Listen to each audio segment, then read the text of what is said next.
आप लोग देख रहे हैं बाहुआ एक्सप्रेस और मैं हूं राहुल खत्री।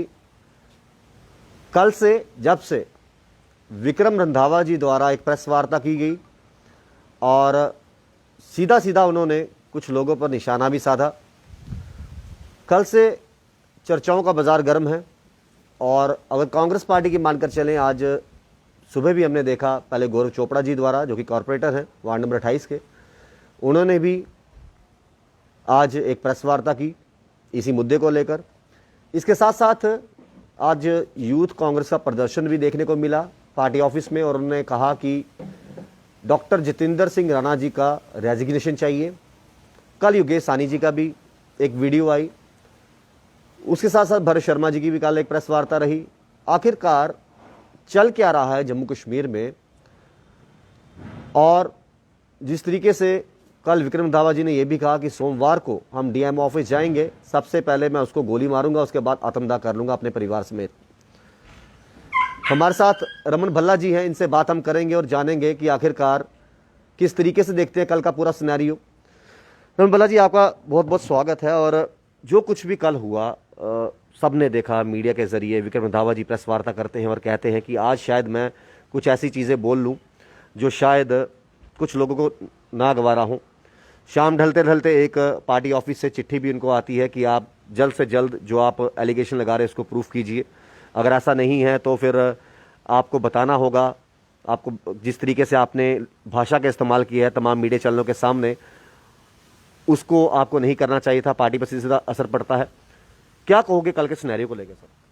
वो चर्चा का विषय तो है, क्योंकि जिस ढंग से खुलासा यहाँ पे आया, ये विपक्षी पार्टियों ने, कांग्रेस ने नहीं किया, ये भाजपा के दिग्गज नेता ने यहाँ पे किया, जिस पर कल तक सारी पार्टी नाज यहाँ पे करती थी। एमएलसी बनाया और उसके बाद पार्टी का भी अच्छी पोजीशन पे भी लाया। उनका ये कहना जिम्मेवारी से बयान था। हम इसके लिए चुपचाप नहीं बैठ सकते, मूर्ख दर्शन नहीं बन सकते बतौर अपोजिशन। जिन चीज़ों का खुलासा है जी, उस खुलासे की जांच होना बड़ा ज़रूरी है, क्योंकि उन्होंने बड़े तथ्य सामने खोल के रखे। बिल्कुल, और उन्होंने कहा सबूत भी है, सबूत भी होंगे। और बात रेत और बजरी के माफिया के नहीं, ये दर्शाता था कि जिस ढंग से रंगदारी यहाँ पे चल रही है, हम तो उसी दिन से गुहार लगाते थे कि जिस ढंग से लोगों ने चुन के भाजपा के इन लोग जयचंदों को चुन के भेजा, एमपी तक चुन के भेजे, कसर नहीं छोड़ी जम्मू की जनता ने कि इस यूटी जम्मू कश्मीर की जो पुरानी रियासत थी जी, उसको और खूबसूरती बना पाए। लेकिन बदले में क्या मिला, उसी दिन ही लोगों के हाथ निराशा लगी जब रियासत से ऊपर से आसमान से गिरे और खजूर में अटक गए यूटी के लिए। क्योंकि उसके लिए हम लोग तैयार नहीं थे, ना भाजपा की कहीं पे कमिटमेंट थी कि जम्मू कश्मीर को यूटी देंगे। 70 साल तो लालीपाप ही देते रहे, जम्मू को स्टेट का दर्जा देंगे। और उस वक़्त काफ़ी परेशानियों का पहाड़ जम्मू कश्मीर की जनता पे टूट पड़ा। लेकिन जिस ढंग से फिर रियासत का दर्जा छीनने के बाद जो हालत आज तक अभी तक लोगों ने महसूस की है, हम तो उसी दिन से महसूस करते थे, क्योंकि जब लोगों की आन बान शान उसको तहस नहस किया गया, जो हमारे डोगरों का मान था, स्वाभिमान था, उसको बिल्कुल पाँव थले रोना गया भाजपा के ज़रिए। उसी वक्त लग गया था बच्चे के दांत, उसी वक्त पता चलते हैं ये क्या हम लोगों को दिखाएंगे। लेकिन हमारे इस एमएलसी साहब को शायद देर के बाद उसकी जो गर्माहट थी वो महसूस हुई। इतनी देर तक वो भी चुप करके बैठे रहे। हमारी रियासत का दर्जा छीना गया, चुप रहे। हमें डोमिसाइल लेने पे मजबूर किया, चुप रहे। हमारे रोज़गार छीने गए, तब चुप रहे। हमारे यहाँ पे कोई इंडस्ट्रियल पॉलिसी, एक्साइज वालों के जो पॉलिसी लाई, तब वो चुप रहे। लेकिन कहीं ना कहीं जब उनको चुप्पी सब्र का बांध टूट गया तो वो खुल के कल मैदान में यहाँ पे आए। उन्होंने सीधा इल्ज़ाम लगाया, अफसरों पे तो लगाया, अफसरों के नाम भी यहाँ पे लिए। अभी तक तो मैं समझता हूँ लेफ्टिनेंट गवर्नर साहब संज्ञान ले लेना चाहिए था। बिल्कुल, अभी तक खामोशी है, क्योंकि हम कहते हैं कि जम्मू कश्मीर में भाजपा प्रॉक्सी गवर्नमेंट चला रही है, ये सबूत हो गया। आज तो काफ़ी घंटे हो गए यहाँ पे। ये बड़ा चौंका देने वाला खुलासा यहाँ पे था। और इसमें जब पीएम हाउस में बैठे मंत्री का नाम आए, बिल्कुल सीधा अटैक मोदी साहब पे जाता है। मोदी साहब आपका बोलते थे ना खाएंगे ना खाने देंगे, तो आपके अंदर क्या हो रहा है ये जन चर्चा का विषय है, जांच का विषय है। उसकी क्रेडिबिलिटी का सवाल है। आप अक्सर कहते हैं मैं कि समझता हूँ बिल्ली कि थैले से निकल गई, क्या लगता बिल्कुल है बिल्ली थैले से बाहर आ गया, अब आराम से घूम रही है। अब थैले से बाहर क्या आ गई, वो चर्चा का हर गली में, हर नुक्कड़ में, हर कॉर्नर में इस चर्चा का विषय है कि लोगों से रंगदारी वसूली की जा रही है, प्रशासन यहाँ पे है। हम जब कहते थे कि रियासत की एडमिनिस्ट्रेशन भाजपा चला रही है, तो शायद भाजपा के दिल में लगता था कि हम बतौर क्रिटिसिज्म अपोजिशन का रोल अदा करते हैं। जब भाजपा के खुद दिग्गज नेता ने कहा तो साफ जाहिर हुआ जो हम कहते थे उस पर विक्रम रंधावा ने स्टैंप लगा दी। आप एक चीज तमाम लोग जानते हैं, जब प्रदेश अध्यक्ष ये कहते हैं हूँ बैठे हैं चिंता नहीं करनी, अब लगता है जब अपने ही पार्टी के लोग इस तरह की बातें करेंगे, अब चिंता नहीं करेंगे तो कब करेंगे? वो आऊँ बैठे था ना, आऊँ बैठा ना तां ये गल्लां चला दियां। जे खड़ोते दे होंगे तो थल्ले नज़र मारते दिखे दे के होंगे, क्योंकि वो इंटरनेशनल लीडर हैं, उनके साथ तो बात करनी उस वक्त करनी जब इंटरनेशनल लेवल की बात होगी। ये तो छोटे से एमएलसी ने बात की है, लेकिन नेशनल लेवल तक तो पहुंच गई। उन्होंने बात की और किसके बारे में की? जो पीएमओ हाउस में बैठा है। पीएमओ हाउस में एक इंस्टीट्यूशन है जिसकी क्रेडिबिलिटी है। बिल्कुल। आप महाराष्ट्र के देशमुख का इस्तीफा लेते हो, जांच करते हो, सेम पैटर्न पे यहाँ भी रंगदारी का सिलसिला सामने आया, बिल्कुल। यहाँ पे चुप्पी साधे हुए हो, एमपी क्यों नहीं बोलते? तो ये दर्शाता है कि यहाँ का प्रेसिडेंट क्यों नहीं बोलता कि आपके देख रहे में आप तो चिट्ठियाँ लव लेटर लिखते हो, इसकी भी क्या चिट्ठी लिखोगे? आप डिसिप्लिनरी एक्शन लो, ये आपका इंटरनल मैटर, हम उसमें टिप्पणी नहीं करते। आप आई वॉश नहीं कर सकते, आप इस चीज़ को नज़रअंदाज नहीं कर सकते कि एक दिन करके जनाब हम देख ले। उन्होंने जो बात कही है जिम्मेवारी के साथ की और पब्लिक डोमेन में है, जमीनी स्तर पर जाइए, आप देखिए। पब्लिक डोमेन में उन्होंने नामजद किए, तो इसका पैसा कहाँ पे जाता है? और मैं समझता हूँ जिनका जिक्र किया पीएमओ उसमें बहुत अच्छे सम्मानित लोग हैं, अच्छे प्रोफेशन से वो हैं। अभी तक तो हमको लगता था कि वो मॉरल रिस्पॉन्सिबिलिटी लेके वो खुद ही इस्तीफा दे देंगे, निष्पक्ष जांच करा लो। बिल्कुल। तो उनको अभी तक कर देना चाहिए था। बिल्कुल। लेकिन कहिए दाल में काला दिखाई देता, अब दाल ही काली हो गई प्रशासन की, हम क्या करें? हम नहीं कहते कोई वो दे, उन्होंने हमारे कहने से पहले ही जिम्मेवार आदमी है, बिल्कुल, जम्मू कश्मीर के लिए एक गौरवशाली व्यक्ति हैं, क्योंकि इनके वक्त में मसला ये है कि रेत बजरी का मसला नहीं है। इस ढंग से ये होता कि हमारे जम्मू कश्मीर के जो रिसोर्सेज बाहर जा रहे हैं, बिल्कुल, उनके पीछे किन नेताओं का हाथ है। हम कहते थे कि यहाँ की एडमिनिस्ट्रेशन भाजपा चला रही है, लोग महसूस नहीं करते थे। पैराशूट के जरिए फैसले करते हैं, जो फैसला करते हैं वो जम्मू कश्मीर की जनता के हक में कम और चंद मंत्रियों के हक में ज़्यादा करते हैं। तो शायद आज जिस ढंग से ये सब्र का बांध था वो रंधावा साहब का टूट गया, वो बाहर आ गया। अब जो उन्होंने चीज़ें यहाँ पे कही हैं वो वापस नहीं जा सकती। अभी तक जो भी प्रशासन है, जो भी जिनके मैंडेट में यहाँ पे हो, संज्ञान लेना चाहिए। और मैं यही कहूँगा कि वो मंत्री जी इस्तीफ़ा दे दे और देख के जम्मू कश्मीर की जनता को भी देखें कि वो किस ढंग से यहाँ पे कोरोना की लड़ाई में एक एक बेड के लिए तरस रहे हैं। बहुत अच्छा होता है कि वो रंगदारी को, ये पैसों की वसूली से ध्यान हटा के जम्मू कश्मीर में आईसीयू के बेड में बढ़ोतरी करने के लिए अपना रोल अदा करते, जम्मू कश्मीर में वेंटिलेटर और भिजवाते, जम्मू कश्मीर में ये जो हालात हैं ऑक्सीजन की कमी के कारण 37 ऑक्सीजन जो हमारे प्लांट थे वो लगने चाहिए थे। बिल्कुल। लेकिन भाजपा सिर्फ नारों से लोगों की जानें नहीं बचेंगी। नारों से जानें बचती तो इनके थाली बजाने से लोगों की जानें बचती, इनके मोमबत्ती जलाने से जानें बचती, इनका 21 दिन के लॉकडाउन से बचती। आज कोविड-19 नहीं है, आज कोविड-21 में हम एंटर कर गए हैं। बिल्कुल। कितने लाशों का बाजार हमें गर्म करके इस मोदी सरकार ने दिया, जिसकी बदनीति थी, जिसमें इलेक्शन में ज़्यादा और लोगों की जान बचाने में कम ध्यान दिया। बिल्कुल। ये जिम्मेवार है। और हम नहीं कहते, ये मद्रास हाई कोर्ट का फैसला है कि क्यों नहीं कातलाना इनके केस लिखते। मैं तो कहता हूँ नोटबंदी में भी जिन लोगों की जाने गई उन पर भी इनके लोगों की जिम्मेवारी है। आप नोटबंदी छोड़िए, किसानों के आंदोलन में जिन लोगों की ऐसे मौके में ऐसे हालात पैदा करते हैं कि लोग सड़कों पे आते हैं, फिर लोग अपनी जान गंवाते हैं, तो जिम्मेवार कौन है? ये लाशों पे आप राजनीति यहाँ पे करेंगे। जम्मू कश्मीर के आवाम जो है जिस ढंग से तराई तराई यहाँ पे कर रहा है, मिसमैनेजमेंट है। इंजेक्शनों की, दवाइयों की, बोलते हैं ऑक्सीजन है लेकिन ऑक्सीजन मास्क बाहर से लाओ। भाई आपने पीएम केयर फंड में करोड़ों रुपए इकट्ठा किए हैं, लोगों को तो लगाओ, व्हाइट पेपर बता दो, हिसाब तो दो लोगों को। आज जनता पूछना चाहती है। आज भाजपा के एमपी चुप क्यों हो गए, चूड़ियाँ पहन के क्यों अंदर चले गए? आज लोग हिसाब मांगते हैं कि आप, हम यही कहते थे कि पेट्रोल डीजल की कीमतों में कम कर दो, उधर से आपने लॉकडाउन लगा दिया। फिर वही बात है कि अर्बन पुअर पॉपुलेशन जो ऑलरेडी गुजारे में चल रही है, उनका गुजारा मुश्किल हो गया, चूल्हा जलाना मुश्किल हो गया। उनके लिए भी आप जम्मू शहर में आप देखें राशन लोग नहीं ले रहे, क्योंकि उनको मजबूर किया जा पाए अंगूठा लगाओ, बायोमेट्रिक लगाओ। हमने डिविजनल कमिश्नर को कहा आप 1 महीने का टाइम दे दो, जब नॉर्मलसी आ जाएगी आप राशन डीलर आपके कोरोना में शामिल हो रहे हैं, बन गए कोरोना में संक्रमित हो गए, और उनको अंदर नहीं आने दे रहा जा रहा। राशन डीलर बोलता भाई अंगूठा लाओ, वो बोलते हमने अंगूठा नहीं लगाना। तो अब तो मजबूरी पे कहा जाए प्रशासन है कहाँ पे। इसलिए हम चाहते हैं कि अगर आप बाकी जगह पे सारा सिलसिला कर दिए, चुनाव भी सरकारें भी बन गई, और आज तो लोगों ने बता दिया बंगाल के वो डिविजिव पॉलिटिक्स, कम्युनल पॉलिटिक्स उसको रिजेक्ट कर दिया। हमें पूरे देश में ये कहा जा रहा है कि देखिए कोविड की प्रोटोकॉल का ध्यान रखिए, एसओपी गाइडलाइन का ध्यान रखिए। जब इलेक्शन होते हैं तो खुद नेता क्यों भूल जाते हैं कि हम भी कोई जन सलाह करा रहे हैं। ऐसे कहते हैं पब्लिक गैदरिंग नहीं करनी, भीड़ इकट्ठी नहीं करनी, दीदी को हराना है, हमने इलेक्शन की तरफ पूरा फोकस कर दिया।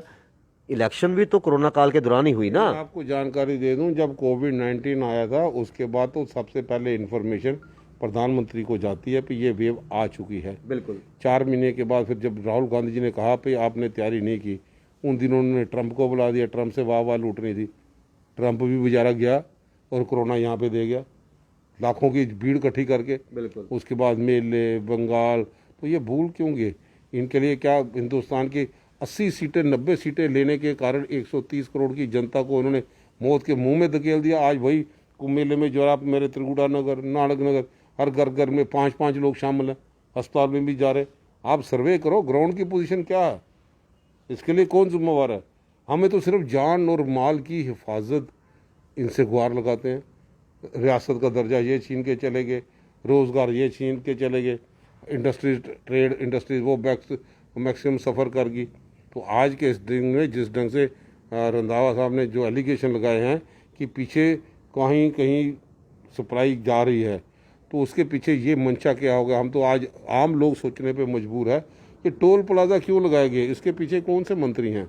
जनता पूछती है, समझती है वो। कहीं ज़रूरत नहीं थी टोल प्लाजा की, यूटी में नहीं होते। इन्हीं के अध्यक्ष का बयान है। आप इसके टोल प्लाजा होगा, रेत का सिलसिला हो, बाहर के लोग, बिजली प्राइवेट बाहर के लोग, स्मार्ट सिटी बोर्ड लगाने वाले वो बाहर के लोग, ई फाइलिंग करने वाले बाहर के लोग। तो बाहर के लोग तब आते हैं जब किसी ना किसी ढंग से इस जो रंगदारी है उसमें सिलसिला जुड़ा हो। हम टिप्पणी नहीं किसी के खिलाफ करते, लेकिन मैं समझता हूँ कि कुछ चीज़ जो है हमने नहीं कहा, ये भाजपा के दिग्गज नेता ने कहा और जिम्मेवारी के साथ कहा। अब पब्लिक डोमेन में है, अब फैसला जम्मू कश्मीर की जनता के हाथ में है। वो महसूस करती है कि अब की बार क्या होगा। अब की बार भाजपा को जितनी ताकत यहाँ पे दी, मेरे को लगता है कि इनके पंच भी अब यहाँ पे नहीं बनने के काबिल नहीं होंगे जब वो वक्त आएगा। लेकिन आज के दिन पे लोग महसूस करते हैं, महंगाई के मार से भी गए, कोरोना की बीमारी से भी गए, अब इनकी रंगदारी का भी शिकार जो है यहाँ पे हो रहे हैं, क्योंकि ये एडमिनिस्ट्रेशन हाईजैक की गई है पर्टिकुलर कुछ मंत्रियों के नाम, जिसका जिक्र उन्होंने किया, हमें करने की जरूरत नहीं है। एक चीज़, जिस तरीके से कल विक्रम रंधावा जी का ये सारी प्रेस वार्ता सामने आई, शाम ढलते ढलते जो है भारतीय जनता पार्टी जम्मू एंड कश्मीर की तरफ से डिसिप्लिनरी कमेटी की तरफ से एक चिट्ठी भी वहां से आई। Shri Vikram Randhawa, former MLC secretary BJP Jammu Kashmir. Subject था उनका disciplinary proceeding notice. This notice of show cause initiates disciplinary proceeding against you in line with direction of Jammu and Kashmir Bharatiya Janata Party president WRT addressing a press conference and a series of media interaction today by you while leveling unfounded allegations against a senior leader of party holding responsible position in Union Council of Ministers. More so, the unparliamentary language used by you during the media interaction is highly objectionable. More so, this has prima facie tarnished the image of the party, believing strictly in discipline and decency. You are hereby directed to file your reply along with evidence, if any, available with you within next 2 days, and on receipt of reply from you next date in matter will be fixed. तो ये एक party जो है, नीचे लिखा गया है Sunil Sethi ji chairman, Virendrajeet Singh member, ND Rajwal member, copy to Shri Ravinder Raina ji president Jammu Kashmir Bharatiya Janata Party, and copy to Shri Ashok Kaul ji general secretary Jammu Kashmir Bharatiya Janata party. तो ये कहा गया है विक्रम रंधावा जी को कि जो आप कह रहे हो मेरे पास प्रूफ पड़े हैं, इसको 2 दिन के अंदर अंदर जो है वो सबमिट करवाया जाए। लेकिन जिस तरह की भाषा का आपने उपयोग मीडिया के सामने किया है, ये बिल्कुल पार्टी के जो आइडियोलॉजी है या फिर पार्टी की धारणा के खिलाफ है, तो ये चीज़ें आपको शोभा नहीं देती। तो ये चिट्ठी उनको शाम को ज़रूर पहुंची। और कहीं ना कहीं जिस तरीके से रमन भल्ला साहब जिक्र कर रहे हैं, 5 अगस्त 2019 के बाद यूटी बनने के बाद जब सुनहरे ख्वाब भाजपा ने दिखाए थे, अभी तक कोई एक फ़ायदा जो जम्मू कश्मीर की आवाम को यूटी बनने के बाद हुआ हो, कहाँ है वो फ़ायदा और आखिरकार कब मिलेगा? नौकरियों का वादा करते हैं, 50,000 नौकरियाँ, 1 लाख नौकरियाँ, 1.5 लाख नौकरियाँ, कहाँ है वो? ज़मीनी स्तर पर देखने जाए तो कहाँ पर है वो? जम्मू कश्मीर यूटी के फ़ायदे जो गिनवाते थे आज कितने मिल रहे हैं? टोल प्लाजा बढ़ते जा रहे हैं, क्या ये फायदा है? वाइन शॉप एसोसिएशन वाले, उनकी मांगे पूरी नहीं हुई, उनका निवाला छीन के बाहर के लोगों को देने का प्रयास किया गया, क्या ये फायदा मिल रहा है? जितेंद्र सिंह जी के खिलाफ लगातार 2-3 महीने से 88 दिन बीएसएफ सीआईएसएफ के एस्पिरेंट्स जो हैं वहां बैठे रहे, गुहार लगाते रहे और ये वादा याद दिलाते रहे कि आपने डीडीसी इलेक्शन से पहले क्या वादा किया था नौकरियों का, वो कहां है? आज वाइन एसोसिएशन वाले बैठे हुए हैं, बीएसएफ सीएसएफ वालों का कुछ नहीं हुआ। कल विक्रम दावा जी की प्रेस कॉन्फ्रेंस आती है खनन माफिया को लेकर।